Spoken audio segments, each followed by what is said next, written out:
Hey folks, just wanted to share my project that I have on here. This is my second prototype now, and so far it's been doing pretty well. I'm just going to do a little bit more revisions on there, and that is for the Nvidia Shield K1 tablet. And what drew me the inspiration for that actually is, to the left over here is the Nvidia Shield portable that came out in 2013, and a device by Nyko. And this was a dock that came out at the same time that the Shield Portable came out, and it has this little attachment right here, and there you can see there's some little pins on there and little connections on the bottom of the attachment. And what this attachment does is attaches to the back of the Shield Portable, and you can see there's a mini HDMI and a micro USB, and respectively there's those two attachments on there as well. And you can see it attaches to it. We'll go ahead and open the Shield Portable. A great little device, by the way. Great little portable emulation for the time. In 2013, this was great to use stuff with. So as you can see, it runs a lot of the classic games completely fine. It runs all the way up to N64 and Dreamcast, just depending on which game that you're running.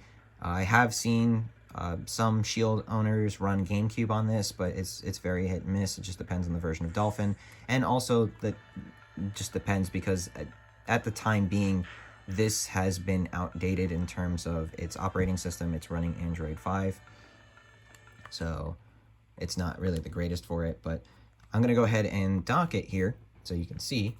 First, we're gonna set this to the side and grab an HDMI cable, and we're gonna connect it to the TV via this docking station by Nyko. So you can see on there, it showed up a different screen on there showing, it says select a mode. I'm going to go ahead and click mirror mode so you can see that both devices, both the Shield tablet is showing everything that was on the, I have a little Bluetooth controller also connected to it here, is streaming on the TV, and we're just going to go right back into that game. This is a great shoot 'em up game for the Sega Genesis. I played this so many times when I was a kid. Biohazard Battle. This is also known as Crying in Japan. So, great little shoot 'em up. So, great game. But yeah, it works with everything that you see here. It works with some Dreamcast, some PlayStation, PSP, N64, all that jazz. And part of the reason why Nvidia had this little extra function as well is so that way you can hook up your mini HDMI to the TV or a computer monitor, so that way you can play Nvidia's gaming streaming service that they had launched at the time as well as this device. Or you could play your PC games as long as you had a Nvidia graphics card that is compatible with the device. You could stream your PC games on the go. And this was essentially their handheld to do that.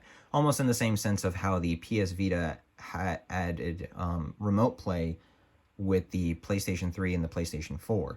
So you can play your PS4 games as long as you had a steady internet connection.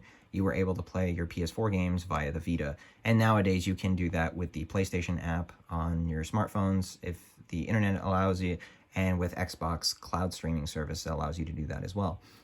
So this was kind of like the predecessor to that. If you had a PC that was compatible with it with a Nvidia card, you were able to do that on this tiny device, which was pretty cool. And then other companies like Valve decided to make ports of certain games in their library, like Half-Life and Portal, on here, which was really nice. But going back to what I wanted to show here, and I'm going to go ahead and pan down so you can see, is the Shield tablet. I'm going to go ahead and close down the Shield, and I'm going to unplug the portable so we can get a little bit more room here going on. And what I did was I'm going to set this to the side so you can see actually the project. So this is it right here. This is the Nvidia Shield K1 tablet's dock using a Nintendo Switch dock. So I took an old Nintendo Switch dock that I don't use anymore because I miniaturized the dock itself with an adapter. And I just had this dock kind of lying around, and I told myself, hey, you know what, as a project, you know, since this was the predecessor to the Nintendo Switch, why not just make a Switch out of it? It's completely unnecessary. It's not logical by any means whatsoever. There are plenty of other Android tablets that do the job, especially now with the Nvidia TV, the Shield TV. Completely pointless thing other than just for me tinkering. But I took an extra dock that I had and I repurposed it for the Shield tablet. So what I did was, as you can see, if you can open up the flap right here, there is one ribbon cable that goes for the power. And I have another ribbon cable that's just stays snug in here with felt lining. That is for the mini HDMI. And these are the same connections that you just saw on the Shield Portable. So technically this would also work with the Shield Portable. It would just be wired connections, and the Shield Portable would just be sitting there.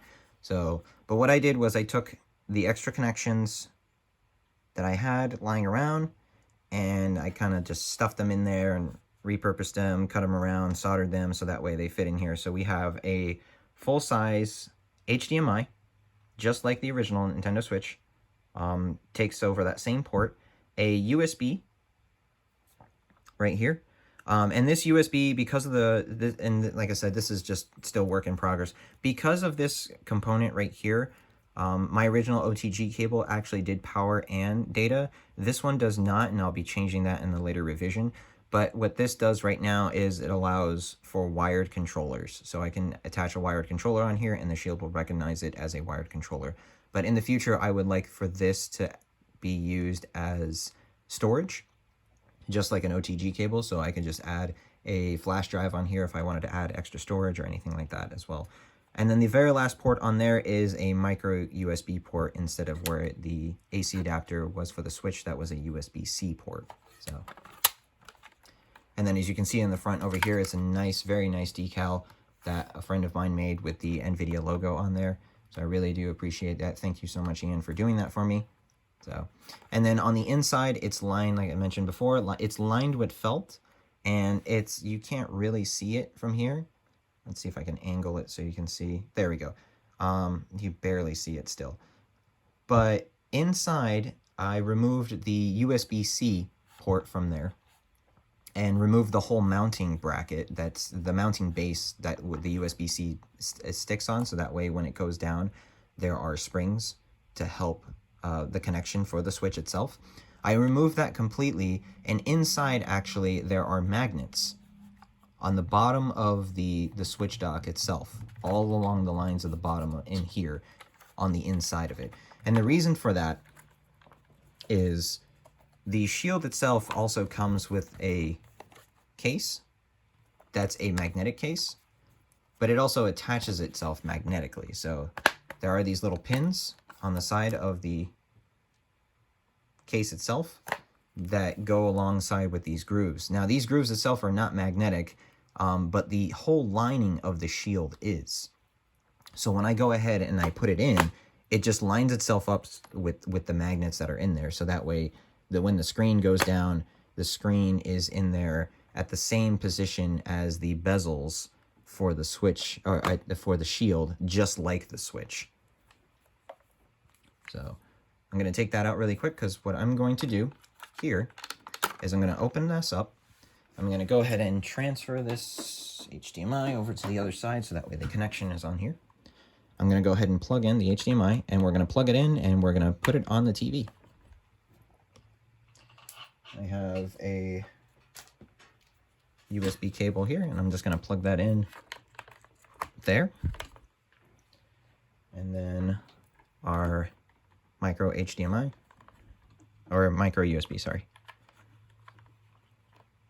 on here.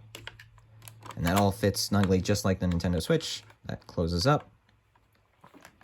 And then what we'll do here is we will put the Shield. Now, unfortunately, it's a little bit more work in order to get it to work just like the Nintendo Switch, and that's where I'm going to go with a different revision and see if I can revise these connections to make it a more streamlined process. But I'm just going to go ahead and go in there. You can see there's kind of like a little magnetic pull. At the same time, I'm going to go ahead and attach the micro USB cable, or mini HDMI cable, sorry. And you will probably see in the background, as soon as I turn on the Shield, there we go. that it will show up. The TV turned on. And I plugged in the power itself. So I'm just going to pan up again. And I'm just going to push this back on here so you can see that the Shield is still loading the applications that it has in the background. I once again have an extra controller, a Bluetooth controller connected to it. This is the one that came with my Nvidia Shield TV. It works well with the other devices, so it's just a Bluetooth controller. So I'm going to go ahead and click mirror mode. And once again, as you can see down here on the bottom, you can see the icons kind of moving there. But you can also see them moving at pan here to the top. You'll see them moving at the top over here. And that is my 2015 version of the Nvidia Shield Switch type device. And this works quite well for what it is. But once again, it's just one of those things that, because I had the device around with me, lying around, this is something that I wanted to try to do. Not something that I could recommend trying to do, just because there are a lot of greater Android tablets out there that do a way better job than this. So let's go ahead and boot some games up. Let's do it here. Yeah, let's do some Mario Tennis. And the nice thing is, being that it uses the K1 processor instead of the Tegra 4 that was inside the Shield Portable. I'm sorry, the Tegra 3 was inside the Shield Portable. This is using the K1 processor, so it runs games a little bit better. It runs things a lot smoother. You can see a little bit of dips in certain games, just depending on which game you're running. Mario Tennis is one of those examples. I tried to get Moopin64 to have a frame counter up here, and some weird reason it says that it's there, but it's not working quite well. I don't know the reason why. But there's very little stutter in comparison. So I'll go ahead and do a quick match here so you can see.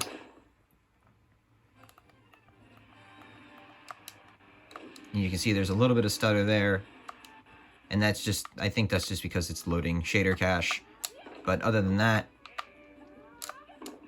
with a little bit of visual inconsistencies every now and then, it's very, very minor that you see them, but runs completely well. So things like GoldenEye, and this is using a different, obviously it's at, I believe this is 3x resolution. This isn't its native resolution. So running this at a more native resolution, I would get less graphical glitches or anything like that. But runs completely well. If you want to run things like, you know, your Super Mario 64, your Mario Kart 64, Legend of Zelda Ocarina of Time, all those games that run really well on Moopin 64, they work really, really well on this device already. And it handles things like, you know, a more difficult game like Mario Tennis, your F-Zero. There's a little bit of stuttering just in the beginning of a race, and GoldenEye. So I thought that was pretty cool that it does all three of them no problem. Next, let's boot up some Dreamcast. So luckily this actually runs Redream as opposed to the Nvidia Shield Portable, which cannot because it's running on 32-bit architecture. It just can't handle it. So, but luckily this guy can. So we'll go in, let's play some Soul Calibur. And Soul Calibur actually, or at least the Redream emulator, allows for me to have a frame counter at the very top. So you can see it's still running at 60. There are a little bit of graphical glitches that I've seen every now and then. Specifically, I think in this game, I've seen this happen a lot with Maxi. Just turn that down a little bit. But overall, it runs smooth. So, once again, I think it loads shader cache at the very beginning, but other than that, it loads the entire level, no problem. So,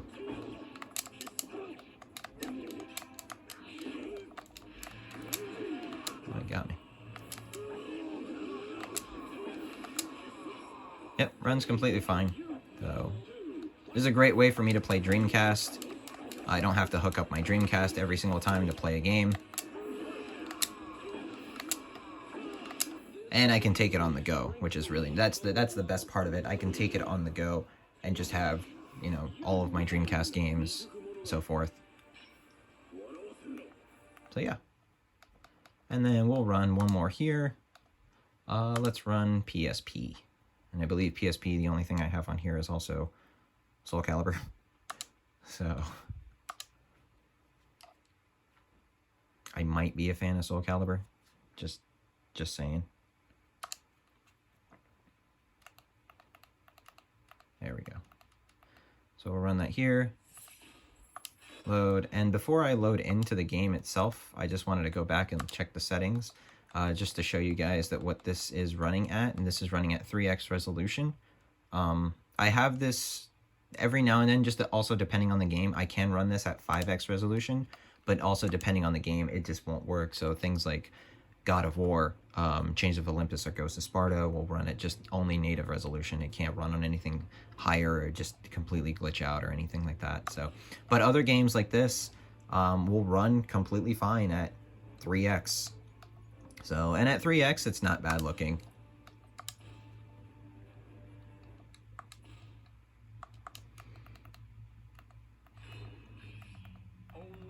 So, the only thing that I see that sometimes that this does not run well are things like Amazon Luna. Oh, Jesus. Okay. Oops.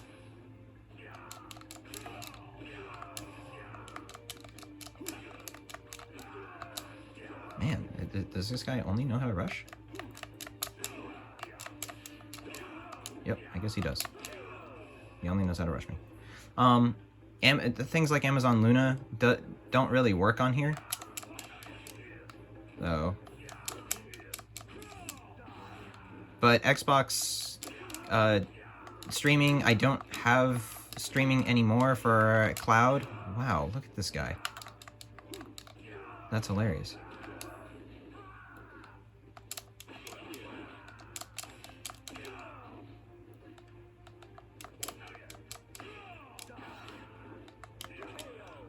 But they work completely fine. Other than that, Nvidia's services works completely fine with this.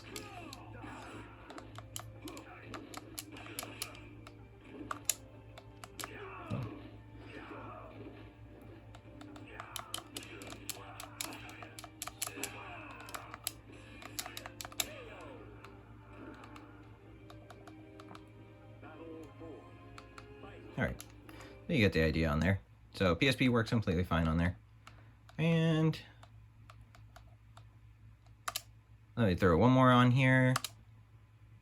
So just like with the Nvidia Shield Portable, you can still run the Valve ports of games that were ported over to the Shield on here. So, and they run really well. So I really wish Portal 2 was on here, but just Portal and Half-Life 2. Now, the nice thing about this as well is because I have Bluetooth, it's just because it works via Bluetooth, I can take two controllers, and now I have a mobile gaming system as well. And because the way that Android works, specifically with Nintendo Switch controllers, each Joy-Con acts as an individual X input controller. So if I ever have Joy-Cons with me, I still have the option to play two players with somebody via the Joy-Cons. So that's really cool that if I wanted to play, you know, anything with the N64, the PlayStation, or the Dreamcast, or any other device, I can play it no problem. You can see it runs this quite well. And I do apologize for the lack of video quality on here. I should be actually streaming this off of my capture card. But I purposely wanted to do this video like this, just so that way you can see the tablet in the on the bottom running, and the portable running the device. So you can see it runs it completely fine. I wonder if this actually works. Does this count as weight? Nope. That would have been funny though.